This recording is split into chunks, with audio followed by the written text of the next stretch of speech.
your churches. I ain't afraid of your temples. I ain't afraid of your praying. I'm afraid of what you do in the name of your God. Thank you. Thank you.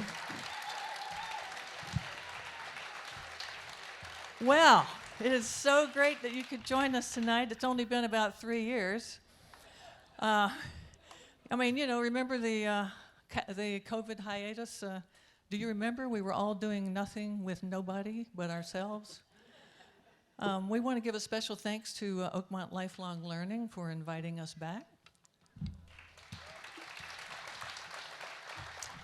So as part of our agreement, we promised them that we would deliver some educational value as part of our contract with them.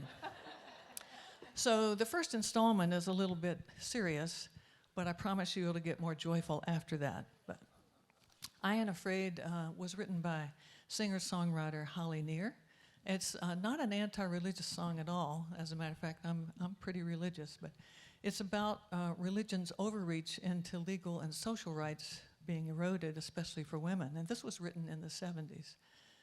But I'd like to use an example of Iran as an example of religious overreach. In September of this year, a young Iranian woman named Masha Amini, 22, was arrested and beaten to death by Iran's Islamic morality police. She was wearing her headscarf with too much hair showing. Now, flashback to 1853 in Iran, and still remembering that that's a predominantly Muslim country. A famous female poet and Baha'i religious leader named Tahirih was also killed because she was a Baha'i whose religion taught that men and women are equal in the eyes of God. And in a talk she gave in public, she took off her face mask while speaking. And one man was so shocked, he killed himself on the spot.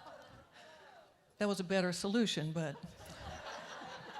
So, yes, we still have problems in America, too, with religious overreach by American politicians and community leaders. During the 1600s, I used to teach history, by the way. During the 1600s in Puritan colonies in Massachusetts, women were viewed as instruments of Satan. I think it was because they were too beautiful. Remember Eve and the apple? It's all her fault. Massachusetts women had to cover their hair and their arms, and immodest women were stripped and beaten. What makes sense with that? In the 1900s, American women marched for decades to get the right to vote, and for women in 2022 America, it feels like the 1950 skating rink when the Supreme Court announces, let's all skate backwards. This ends our educational low point for the night. That was ladies that skate backwards, right? Yeah, because it's harder. This is not the joyful part of our stories, but I had to get that out there because some people wonder why we love this song.